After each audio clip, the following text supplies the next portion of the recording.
nurturing the next generation of legal scholars. For that, we are truly grateful.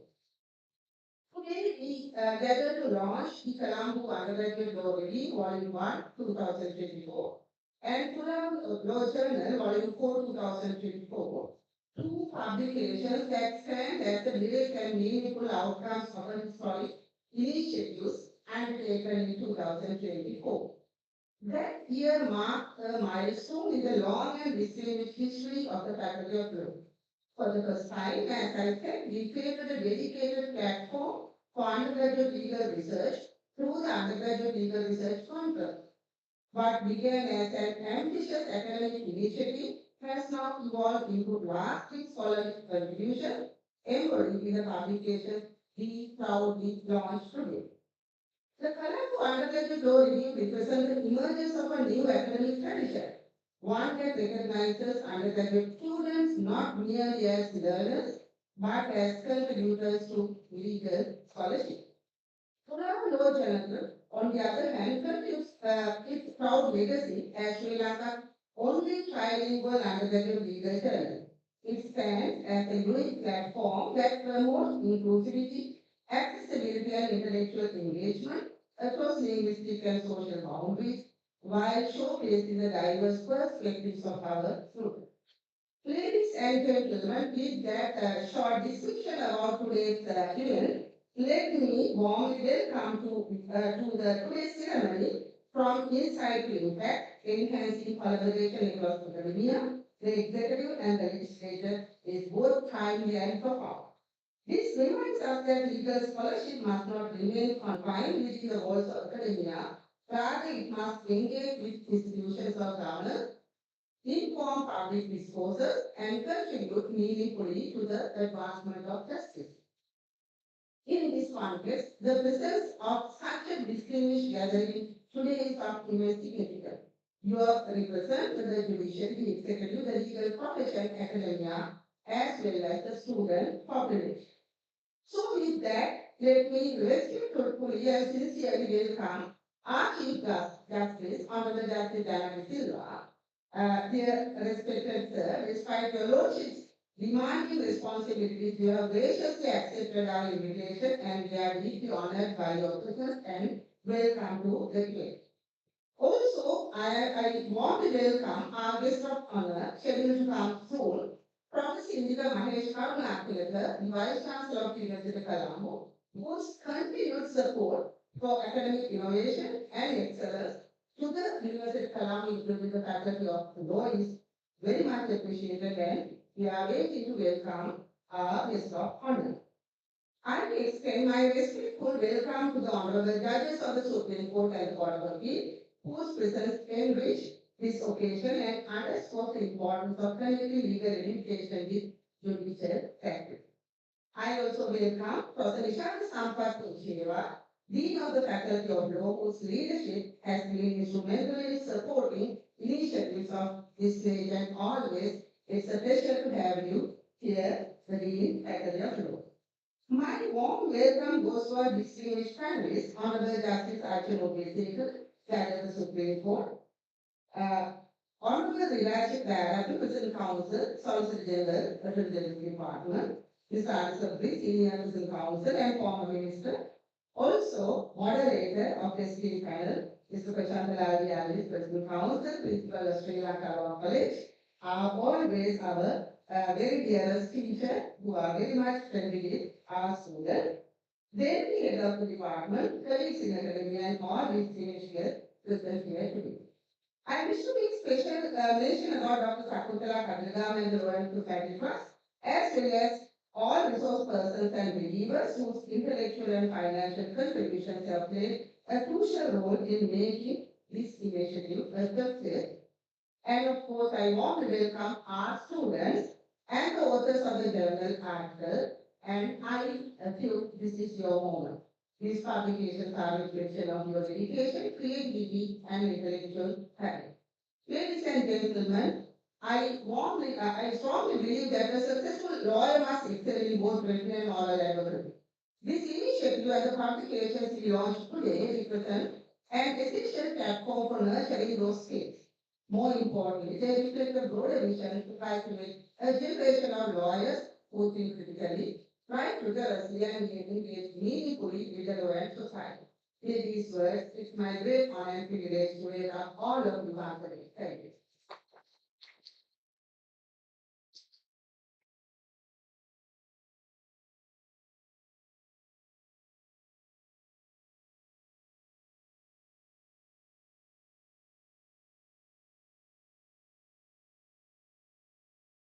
Thank you, Viraj. It is now my honor to invite an esteemed individual who has been a great pillar of strength behind today's event and the very backbone of the publications that are being released this afternoon. Please welcome the Dean of the Faculty of Law, University of Colombo, Professor Dr. Prasantha for his introduction.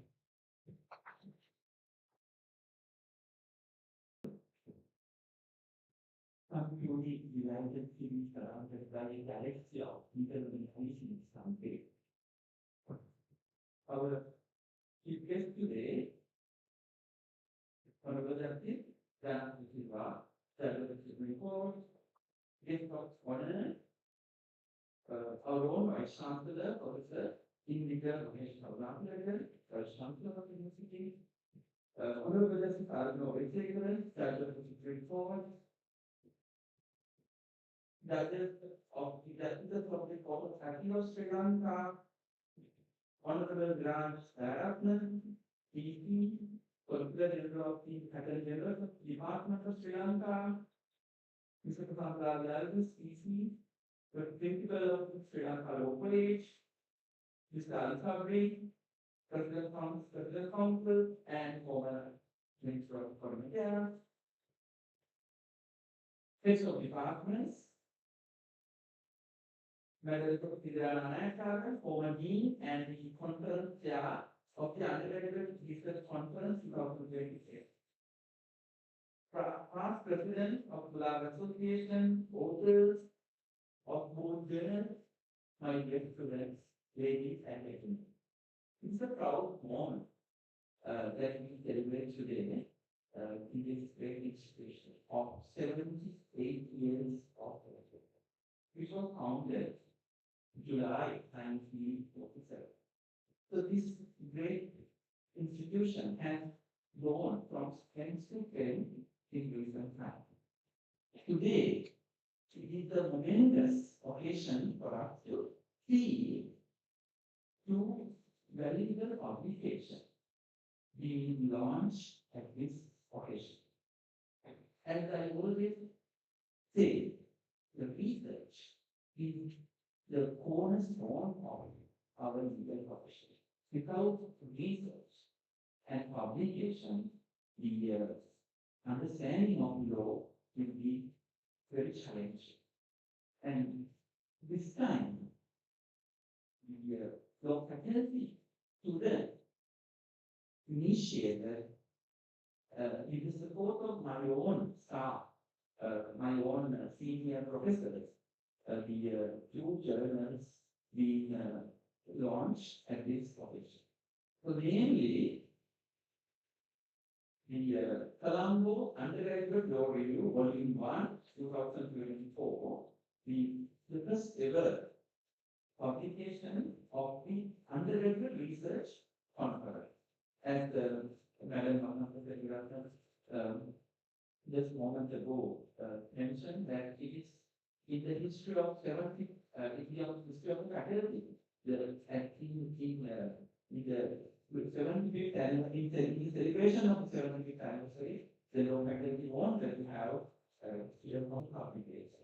And then this culmination of this conference will be presented today in the form of the Colombo Undergraduate Law Review, which has more than 25 research papers, including 13 English papers, 7 particular papers, and 5 Anglo-Indian papers. All this research will reflect the critical thinking, original thinking of. And second, the Thulawa Law Journal is official, it is the official undergraduate publication of the faculty of law, and it is the only bilingual undergraduate law journal in this country. So this is the fourth volume, and we have more than 35 journal articles, including 9 implementation papers, 18 English papers, and 8 family papers. So in that sense, the young legal minds reflect their original contribution into this Thulawa church. It is important to note that at this moment in currently we have a forum discussion under the theme from insight to impact, enhancing collaboration across academia, the executive and the legislature. Then this idea was promoted by the office bearers of the Thulawa association. I supported them because it is a much needed discourse in this country because we engage in research and we publish, but these publications will not reach or would not reach the policy making implementation level. As you know, in the international too, we have academic research sitting in libraries. Alwis taxpayer in the country, but in the United States and other elsewhere, we have academic research being commercialized in order to bring benefit to the society. But in Sri Lanka, unfortunately, we don't see that happens everywhere. In the universities are in places where we get the opportunities. However, this research is a gold mine of research. However, However, the potential of university research not being properly tapped in the country order benefit of the country, the nation, the taxpayers, because we are public institutions maintained by the public of this country. So I think we have moral duty to serve the cause of the nation. I think in that sense, legal research should be turned into action. And today, this discussion forum will bring much needed focus on the implementation aspect, and also we will start the esteemed parameters will shed much needed light into a very important topic. So as the dean of this great institution, one and only law faculty in the entire nation, coming under the service of the University Grants Commission, I'm very proud to see the gathering and I mentioned galaxy of legal luminaries in this country together. We pay our attention to very important legal topics, and legal research culture must be upheld in order to have a better legal system, in order to reform our legal system, in order to modernize our legal system. So I think I always keep saying that legal research is extremely important for us to go forward. Otherwise, the system will get stagnant. So the appreciation of our students will go in a long way in the right direction, really much needed feedback. So I wish there will be success at the forum discussion and also the launch of two undergraduate journals. We generally have, we always have the launching of the in a grand scale, and I will always stand with you and support you in every that we put forward for your this.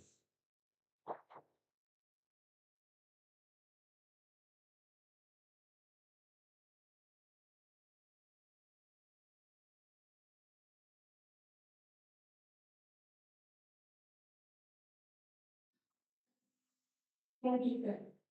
We are deeply honored to have Honorable Justice Thulawa, Judge of the Supreme Court of Sri Lanka, as the keynote speaker of today's event. His address, titled From Insight to Impact, Enhancing Collaboration Across Academia, the Executive and the Legislature, will explore the critical need to bridge the gap between academic research and practical governance. I kindly invite Mr. Dayarathna, President and Editor-in-Chief of the Thulawa Association for the year 2023 and 2024 to formally introduce Honorable Justice Lanka.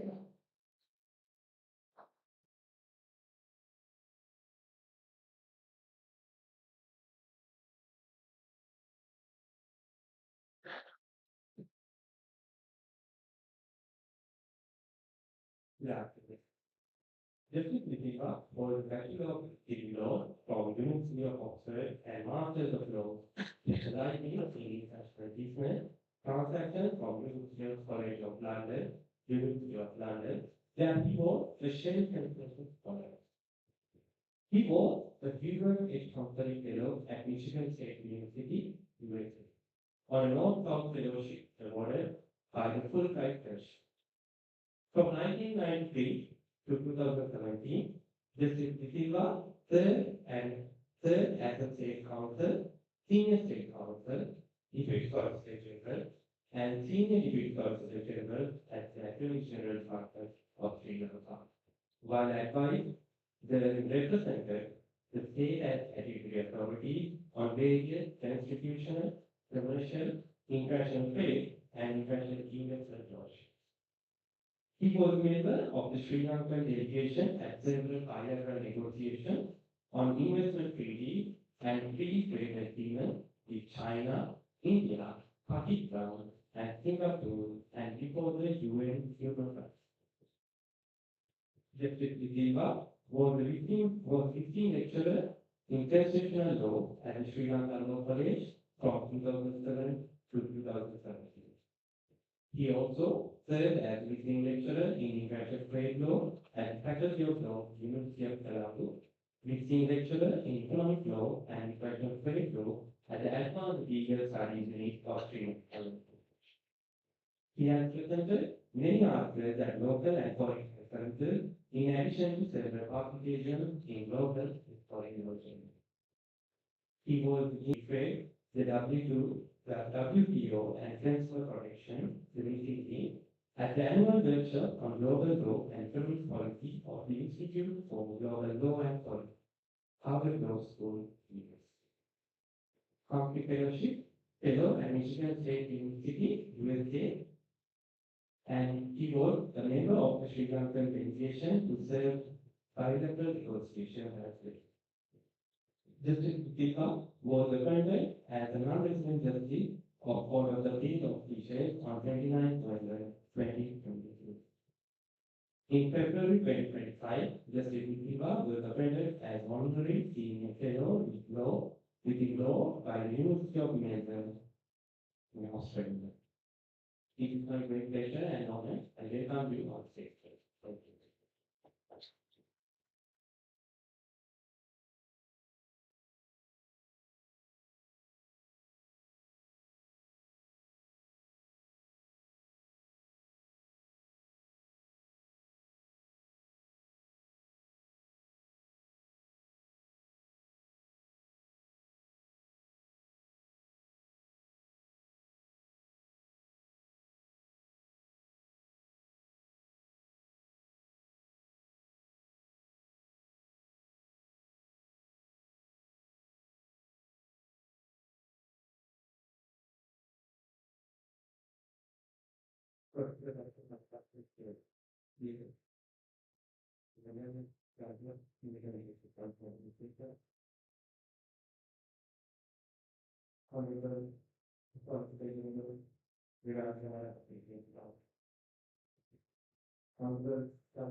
President Council, the Shankar Undergraduate,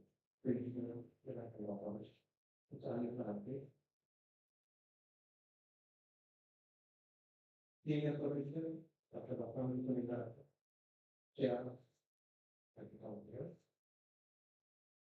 heads of departments, members of the academic staff, and dear students. I would like to begin by thanking the officials of Thulawa Association for inviting me as a keynote speaker. It is both a privilege and a profound responsibility to speak at the launch of the Thulawa Law Journal Volume 4, 2024, and the Colombo Undergraduate Law Review Volume 1, a milestone that reflects intellectual vigor, following education, and a commitment to deepening discourse in the legal field.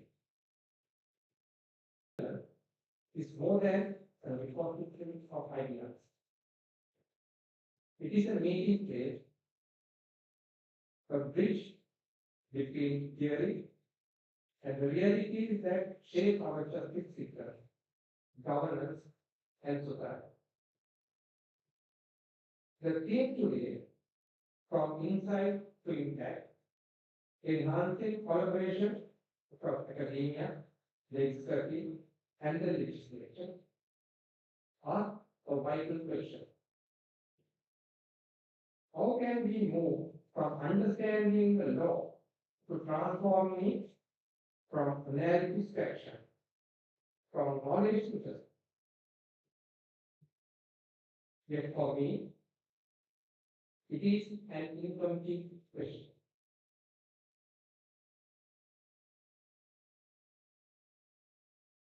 No branch of government or center of learning can claim a monopoly on wisdom, can claim a monopoly on wisdom for rules. Law itself is a living organism, shaped not only by those who interpret it, but also by those who enact, administer, and study. Yet often, these four spheres, academia, judiciary, executive and legislature, move in parallel cycles. Academia generates insight, but sometimes without channels for policy translation. Legislatures enact laws, but without always benefiting from empirical results. The executive implements policy, sometimes detached from judicial activity. And the judiciary interprets law, but rarely has structured dialogue with those who draft or execute. In that isolation, the law risks becoming either static theory or arbitrary command. Collaboration is not a luxury. It is necessary for a functioning democracy. From a jurisprudential perspective, law exists within a web of institutions that maintain legitimacy through ongoing dialogue. Roscoe Pound described law as a tool for social engineering. Lord Fuller saw it as a collaborative enterprise bound by an internal morality. More recently, German neighbors emphasized deliberating legitimacy. The notion that the law's authority springs from inclusive, informed discourse among institutions and citizens. If we accept that premise, then interinstitutional collaboration is not an ideal to aspire. It is inclusive to what it means for law to be legitimate. Without a legal authority to case, institutions and case. Without a legal authority to case into their power. In fact, history shows that such collaboration did exist. The English common law code acknowledged the principle of appealing to the legislature when faced with difficulties of interpretation.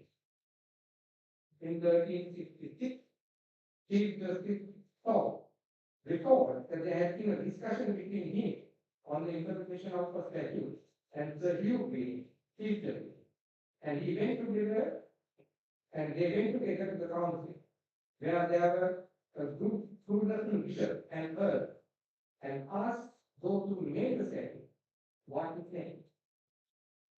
Apparently, the Archbishop told them what the statute meant, after remarking that the judge's question was rather a silly one. Perhaps such interaction might be anathema to the proponents of modern constitutional values, such as constitutionalism, separation of power, and the independence of the judiciary. Nevertheless, I strongly believe that there is still room for collaboration in Sri Lankan countries while upholding such constitutional principles. The separation of powers, independence of the judiciary, and constitutionalism, so deeply rooted in the 1978 Constitution, was never meant to be separation without communication. It is separation for boundary and interaction for harm. Let me examine the role of academia. Universities must broaden interdisciplinary collaboration, keeping abreast with international best practice. For example, researching criminal justice lends itself to a broad, multi, and transdisciplinary approach. The University of Portsmouth School of Criminology and Criminal Justice, the largest criminology department in the United Kingdom, now incorporates 8 broad areas of expertise, ranging from policy, forensic science, and the study of missing persons, to economic crime, cybercrime, and criminology. The university's task is to research, critique, and reimagine. Yet, unless we bridge insight and impact, research becomes clever. Collaboration begins when legal scholarship directly informs. There are 3 pathways it stands. Firstly, policy relevant research. The faculty scholars can develop policy briefs based on rigorous empirical and doctrinal research. Concise, accessible analysis targeted to ministries, departments, and parliament committees. Secondly, judicial academic dialogue. Establishing structured fellowship where academics and members of the judiciary exchange views on emerging legal trends, for example, on digital freedom, environmental governance, or administrative discretion, can keep both grounded in evolving realities. And thirdly, student engagement. Law students can be ambassadors of this bridge through legal team training, move courts on legislative themes, and empirical research partnership with state agencies. In essence, law courts can become laboratories of governance. The judiciary, though neutral and independent, is and should not be immune to collaboration. Judicial independence does not mean judicial isolation. Judges interpret the law within contexts that demand awareness of social and scientific change. Engagement with academia, especially through workshops, symposia, and continuing judicial education, can help judges draw on current research when shaping jurisprudence. I believe the recent judgments either by Panama judges on the basis reference was made, in fact, to a paper published by Alwis, it's been analytical. Consider how comparative constitutional courts have benefited from such synergy. In Justice case Kukatami versus Union of India, decided in 2017, the Indian Supreme Court established the right to privacy as a fundamental right under the Constitution, under the Indian Constitution. The court drew heavily on academic work on freedom. In the United Kingdom, the Supreme Court regularly cites Law Commission reports produced by academic state panels. In South Africa, scholarly collaboration helped evolve transformative constitutionalism. In Sri Lanka too, similar model can deepen our own jurisprudence. Our court could institutionalize collaboration through research units staffed by interdisciplinary scholars, enhancing fact-based reasoning and transparent education. I am happy to know that some progress has been made with the appointment of research officers to the judges of the directorate. I have benefited from the contributions made by my research officers for the last 8 years, the majority of whom have been exceptional products of the law. This facility is now being extended to the High Court. However, there is room for fluid collaboration in interdisciplinary knowledge rather than mere legal knowledge. A robust and functioning democracy requires a parliament that listens, is able to understand and learn. Lawmaking today is increasingly common, touching on technology, trade, climate, and human rights. Legislators need access not only to public opinion, but also to scientific, legal, and ethical expertise.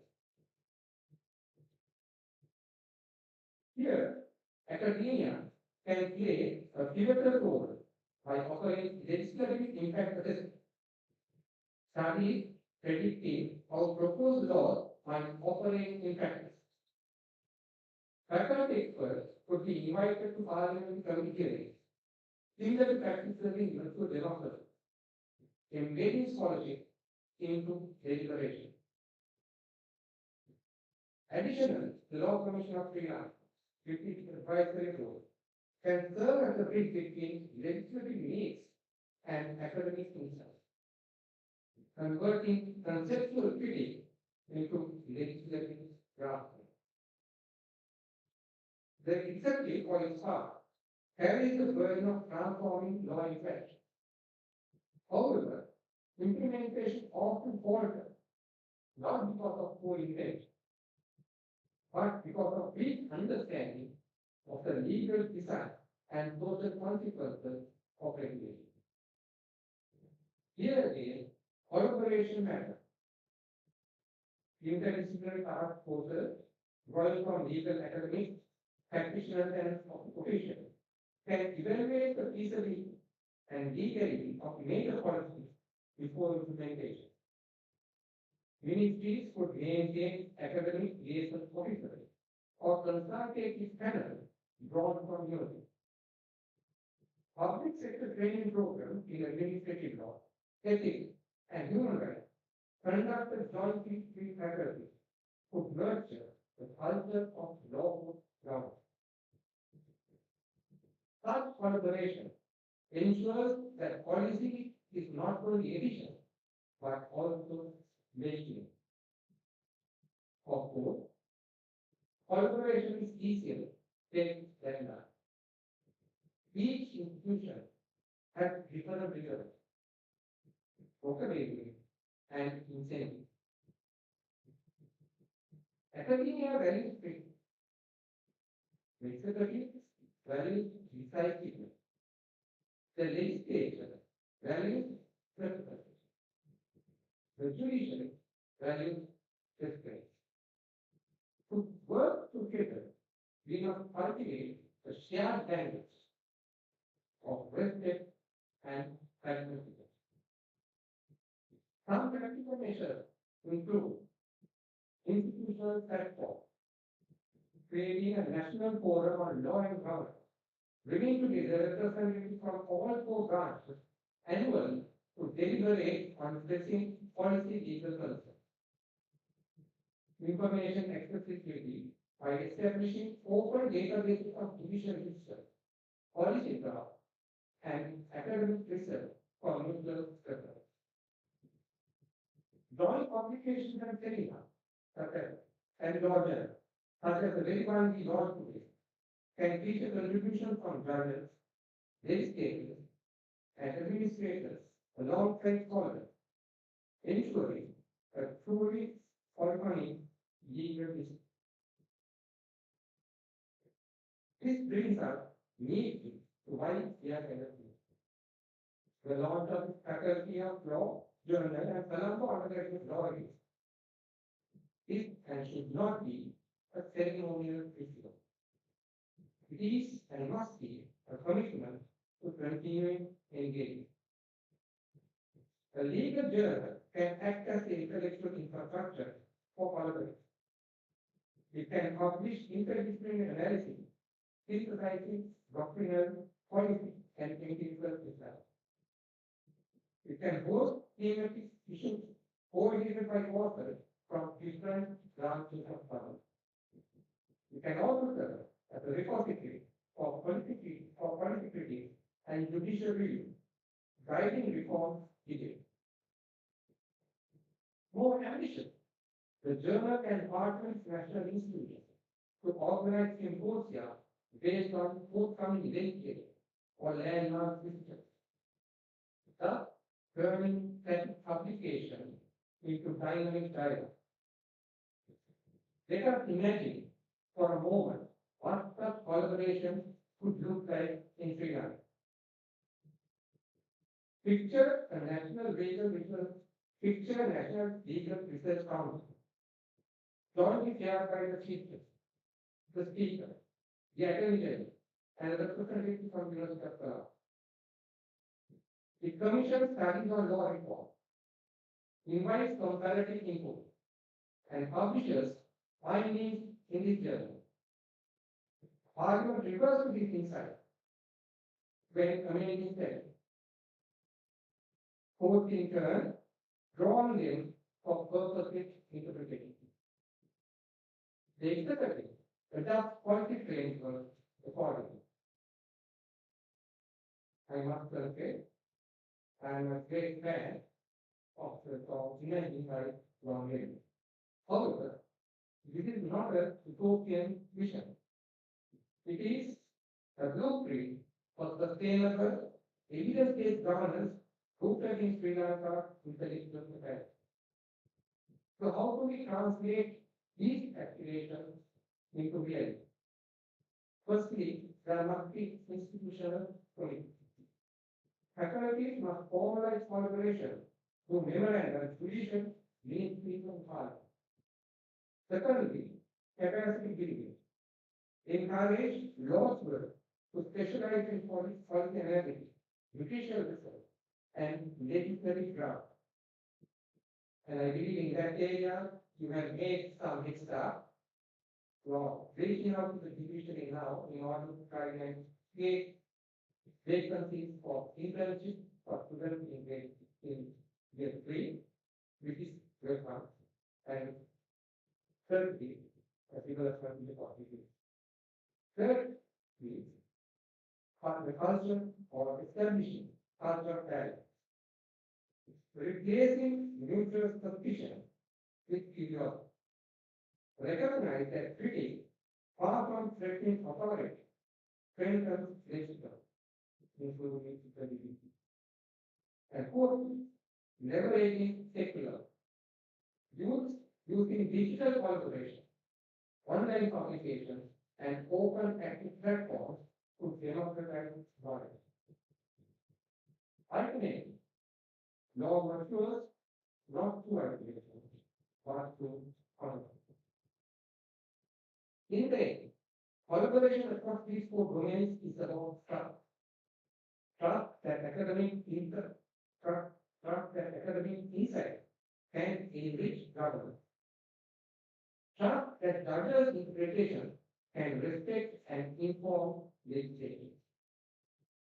Trust that executive action can reflect constitutional limits. And trust that legislators listen and learn.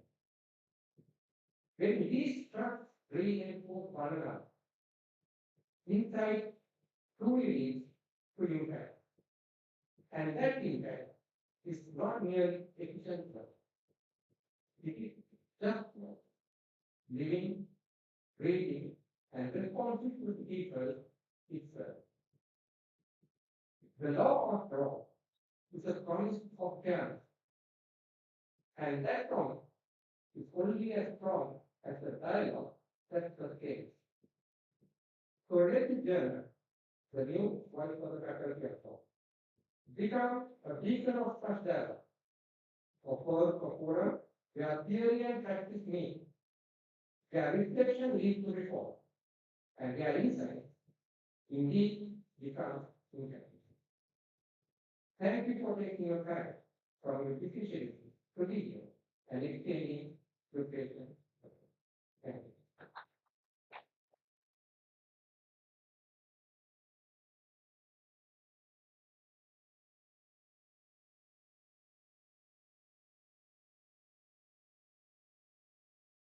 Thank you, Your Lordship. It is now my honor to invite an individual who is no visitor to the Faculty of Law, as both an alumni and a member of the academic staff of this esteemed institute. Mr. Prasantha, Business Counsel, who is also currently serving as the principal of Sri Lanka Law, to commence the panel discussion as the moderator of the proceedings to the staff. Sir, the floor is open to you.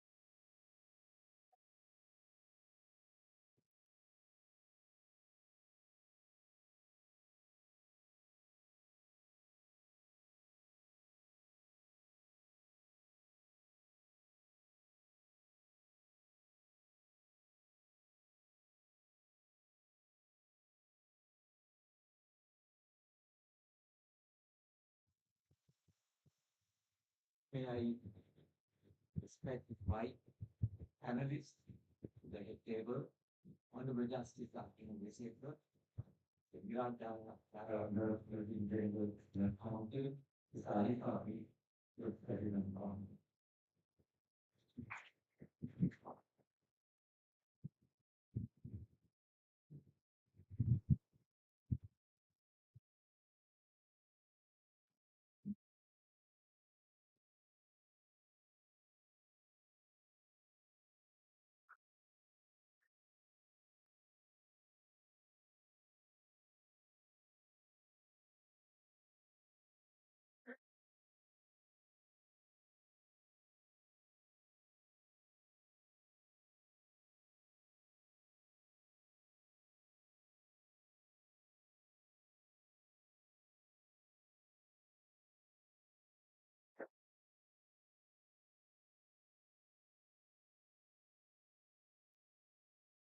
Having encountered this typical task of going through a very difficult, interesting topic, just leaving my ourselves for 30 minutes, navigating these 30 minutes with started managing families is not an easy task. But the topic that we have, ladies and gentlemen, is from inside to impact, enhancing collaboration across academia, the executive, and the legislature. Honorable Justice Dayarathna very clearly put the entire foundation for all of us to work on this interesting topic, though the timeline itself is limited. Ladies and gentlemen, this topic is very vital in today's context. First, let us look at academia. Most of us who are here are all academics. And let me introduce this panel. All of them are academics. They have got their master's degree from University of Cambridge, University of Wales, Honorable Justice Obeyesekere got a degree, master's degree in professional economic honors from University of Cambridge, Mr. Dayarathna from University of Wales, studying international trade. Sabri has been a scholar at law college, so we have a scholar, academia in this forum. But more than that, they represent all the other academics. Yeah. So that brings very interesting flavor to the whole process. If you take the Arjuna Obeyesekere, he was in the Attorney General Department, rising up to be a senior deputy Attorney General, appearing in both criminal and civil cases. Then he got himself, got into the judicial, and from 2021 to today, we are being Supreme Court judge. Delivering judgments in the areas of customs and revenue, labor, elections, land acquisition, and consumer affairs. Such a wide variety of the judicial judgments. Mr. Viraj is also the qualified general of the Attorney General Department. In the recent past, he held the unique position of holding the leadership of both civil and criminal, which is very unique. But more importantly, he was chairman of the Security Exchange Committee, a vital organization for this country from a security point of view. So we have the executive person and executive positions here. Mr. Sabri, very interestingly, was a diplomat. He was a consul general for Dayarathna. And very interestingly, in a short span of 2 years, he held the position of Minister of Justice, Minister of Finance, and Minister of Foreign Affairs. I don't think there is anyone else than Mr. Sabri holding such important key function in a very short period of time. You have that experience. I know personally during the period of Minister of Justice, he initiated many programs, about 100 reforms he intended on legal fields. Which some of them came into life during his first term, but more are on the way. And also, he was very interestingly led the future of legal education. Mr. Sabri, if you remember a long time ago, he was the president of that committee appointed by the Bar Association for reforming the legal education in this country. So we all are privileged. I am privileged to be the moderator.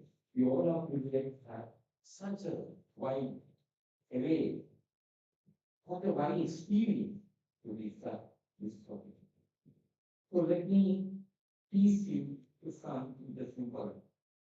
Who is academia? Academia is a person who is a scholar. Because I have made a clear distinction as principal lawyer, or in my role as a principal of lawyer, we create lawyers, and the universities create scholars. So academia comes from education, research, and many facets. As a lecturer of Jewish students at Sri Lanka Law College, I come across this very interesting debate of positivism and naturalism. Positivism during that era, we called in the 17th century, we had Jeremy Bentham, who brought in a new concept called utilitarianism at that point of time. And he called the common law dogs law. He was great, the academic challenge that way. Because the law was made by the judges after the incident of the law. So that was Jeremy Renzel, the founder of probability. Then he finds many Gurukulas in the natural law field, where there is Aristotle, Plato, and Aquinas, all creating Gurukulas. So I like to pose a question, do we today's academia create such strong Gurukulas? And pose it that way. Are we forthright for academia is making such statements like that? Forthright, strong enough. Have the academia become activists? They all have their own areas. Do they take up the issue? Do they take up and fight for the cause? Let's discuss today. Like in the past, our academia was changing the living thinking patterns of people, even as I said before, during the challenging the common and dogs. That was the power of academia. But I can tell you one thing. I attend research symposium in this university, law faculty. This young, especially the young in our academy, comes up with amazing, amazing research and the research people. But as our dean pointed out, what happens to them? You carry it up. Where does it end? It may help them there in their academic career, but what happens to that? Those research papers laboriously done by our academic staff. That's the question we have to ponder today. As the Lordship very correctly pointed out, organizing the committed judiciary. Executive, as Montesquieu said, between the executive, legislature, and judiciary. So the Lordship, the gracious enough to add that, because I personally want to see, I think, our research officers do as you acknowledge. That's the Dayarathna. You acknowledge that the role of the research officers who are mostly on the faculty. So there is that aspect which is not there. But we like to ask the question whether Sri Lanka legislature consult academy. We like to ask the question, especially from Mr. Sabri, being a politician, do they listen to us as the legislature, executive? So that's a question we need to pose. We need to pose a very interesting scenario in the fourth estate media test is not here. Media is very critical as the fourth estate. We find on and off the academia brought into the media to explain certain issues. But do the media, unlike in the other countries, get academic viewpoints into this? And very interesting, I like to pose an interesting question. Whenever there is a legal issue, the politician rush to the religious people for an opinion. And you can see they are immediately asked, what is your opinion? Sadly, regrettably, most of the religious leaders never consult academy. They come up with their version. So that becomes a very important voice of the nation. So we are in such a country, and I intend to not to take this 30 seconds, so and everyone. We like to create a kind of a chat, fireside chat kind of environment where we can interject to one another, talk the views, and create kind of even a debate here so that they become interesting the whole group. So let me ask, Obeyesekere, what is the viewpoint? What do you think of the questions and things that I raised? And from there I will come to Mr. Dayarathna. Finally, politicians. If I may just start, Mr. Ali Sabri said, Mr. Alwis referred to Mr. Sabri as being in politics, and then I said, having been in politics.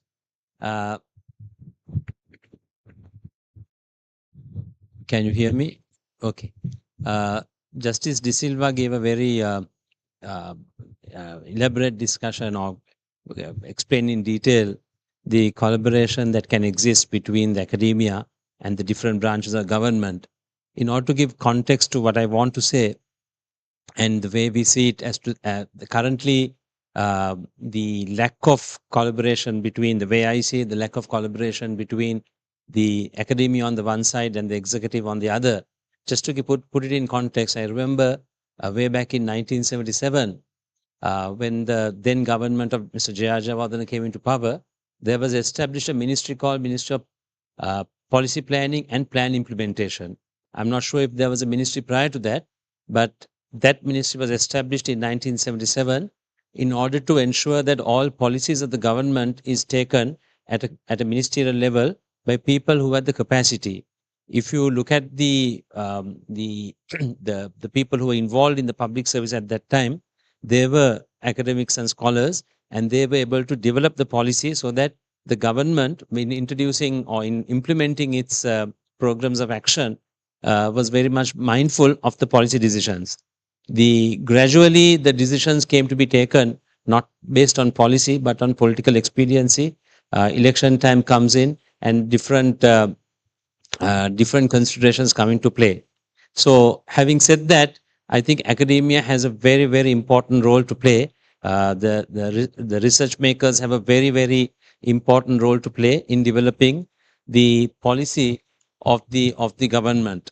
And I can tell, Justice De Silva mentioned that also, that we've had the benefit of having research officers since I think for the Court of Appeal and the Supreme Court judges, there are research officers, and I believe for some of the commercial high court judges as well.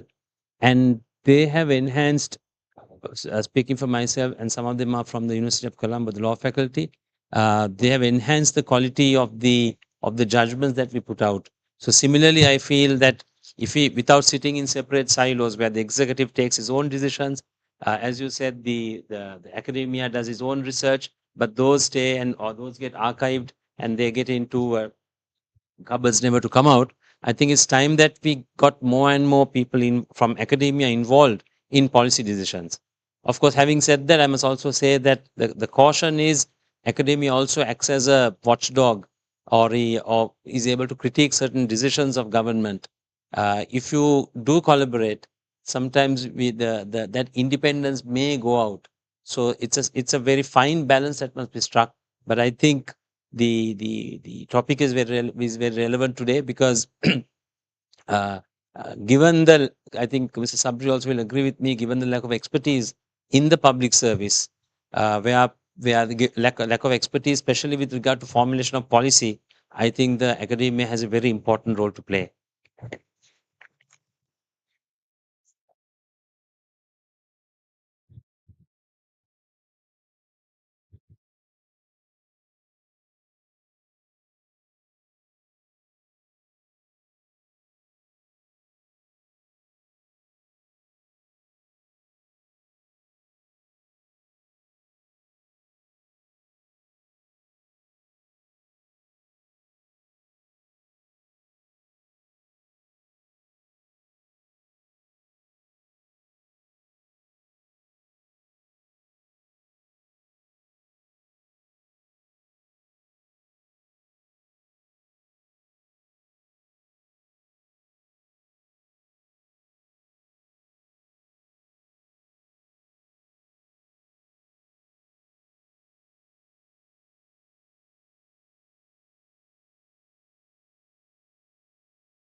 Sabri, over to you.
should our in academia only limit ourselves to law, or should they get other knowledges as well, other areas, multidiscipline as well?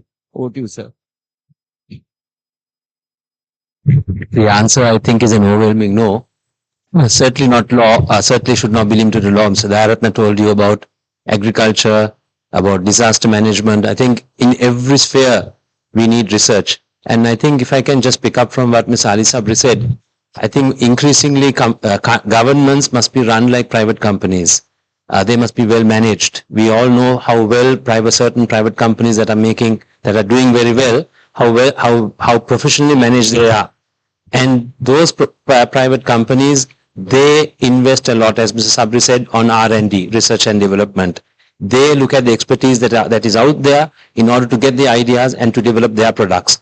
I think it's time for countries like Sri Lanka, especially small countries like Sri Lanka, where we lack expertise, as I said earlier, to start looking at academia and looking at the research and development coming from the academia, right? And that, I think, gives the return for the academia as well, to when the investments come in, when they know that there are people who are investing in them, that the product also will be better and more people will get involved. So I think that will be a win-win situation. But I don't think, and I certainly don't think that, I don't think anybody would say that also. It should, I think, go into every sphere of public life, every area that the executive and the legislature is involved in. You, Mr. Dayarathna, being Attorney General who advises us on all the aspects.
Affairs.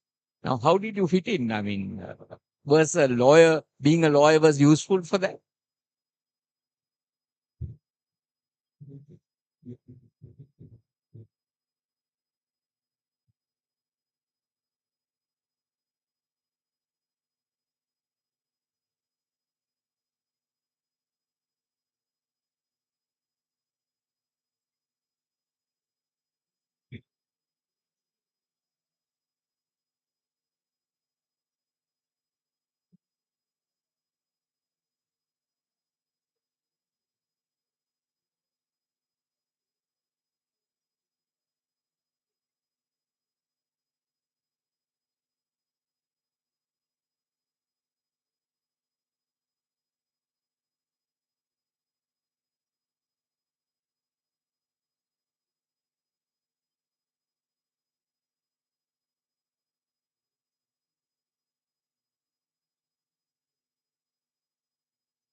like our dean sir said, we don't want this discussion just to be a technical and a thing. My next question is, how can we make it practical from now? I mean, the truth is, it is not happening. Academia is also very lethargic, with all due respect. They had never become activists. You have to be an activist in your area. If you are a criminal, public international law, if you are environmentalist, you have to be active. You have to propose. You just can't do an academic research and wait. You must and you should become an activist and take that into activity. That's from the academic point of view. So that executive and the legislature hear us, the academia. Like what Bentham and John Austin did, very vociferously argued for those. So let us have this last round, because I think we need to conclude this. So how we are going to go forward? Now, good example, we, the Sri Lanka Law College, has discussed with the Organization of Professional Association for our law students of universities and college to go into other areas. Example, gemology. If a student is interested to know about gems and the law, we are trying to collaborate with the gemology professionals and the lawyers. So that is we are now discussing. So these are the positive steps we can take. So can I ask you, Justice Obeyesekere, without making this only an academic exercise, how can we put it into practice? This whole topic that we are discussing. I think on the part of the government, on the part of the legislature, there must be the will. They must acknowledge the fact that, as Mr. Dayarathna said, that if they don't have the expertise, they've got to start looking for the expertise from external sources. That's extremely important. And having the will alone is not enough. You've got to find ways and means of implementing it. Mr. Sabri mentioned to you about that one of the decisions that one of the reasons for the economic debacle in 2022 was the piling foreign debt. In 2017, the then government knew it was coming. I was in the Aegis department at that time. They knew that they had to retire, so that the debt payments in 2022, 2023 was going to be enormous, and that Sri Lanka couldn't. They knew it in 2017 that we couldn't make it. How did they know it? Obviously, the figures were there, but the central bank has a very strong policy research division, and they had advised the government in 2017 that something needs to be done. And the then government brought in a law in early 2018 called the Active Liability Management Act, which permitted the government to borrow in order to settle debt prematurely over and above the limit in the Appropriation Act. So the research was done. The central bank had advised the government that such a law is required. The law was brought in, but unfortunately the will wasn't there, because if we didn't borrow getting close to election time, then some of the development projects may not have taken place. Elections may have gone either way, and the will wasn't there. So I think if you have the will and then you implement it irrespective of what are the consequences, I think that's the way forward. Choose.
that and got out.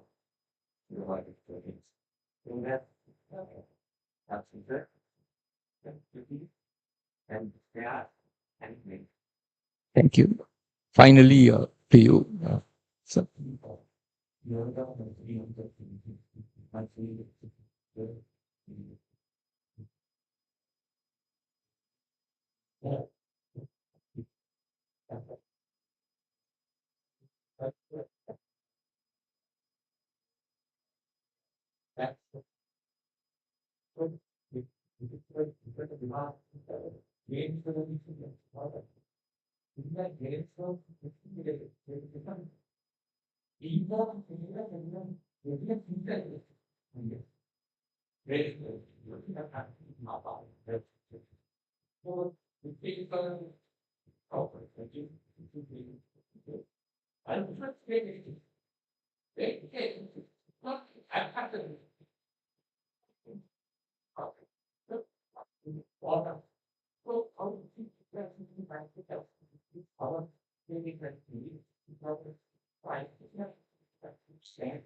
so let me conclude by throwing a challenge to our dean.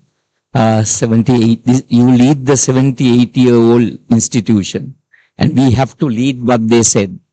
So we can create standing committees with other collaboration of the other universities, like civil, criminal, commercial. At least we start like what you did in the ministry. So just a thought came to my mind after listening to the last session. If you can lead, being the oldest and the only faculty. If we can get together here at this place, all academics in different areas, because we know we have young scholars here who are very proactive, very active, very strong. And if he can do that, that would be the day. So let us not make it, as you said, the talk shop today. Let it be a thought provoking. We all are privileged to have him. I can assure you, when I call all three of them seeking the time for today, it was not the first time they couldn't respond because they were busy. They had to reschedule many of their activities to be here today. So on behalf of all of you, I'd like to thank all three of you, sir, and everyone for being here with amidst a very tight schedule. I personally know how difficult you had to adjust to be here, being the moderator. So thank you so much. And thank you, the audience and everyone, for patiently listening to our thing. I hope we made it a very interesting one. And if we can make not a talk show, we can create this activity here, then we have achieved this on this momentous occasion where the undergraduates had come out with 2 journals. Thank you very much. Have a pleasant evening. Thank you.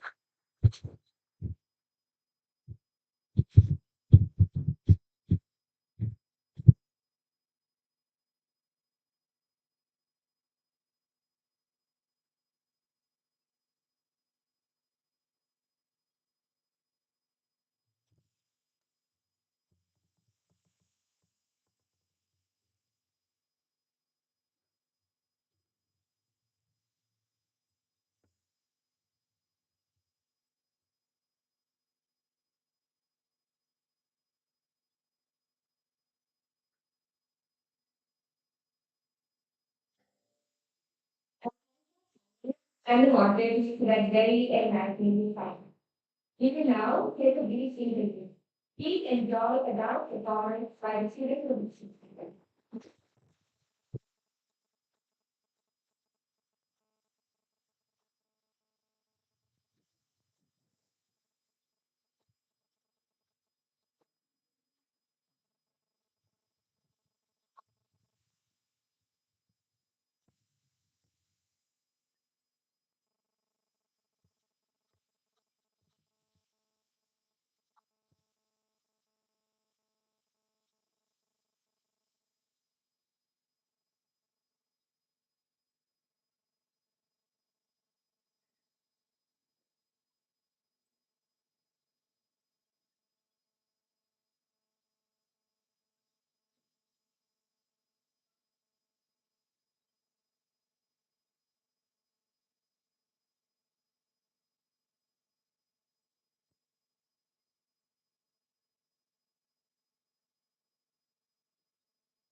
Vandamidadu Kamalan Chinadanta Dhatum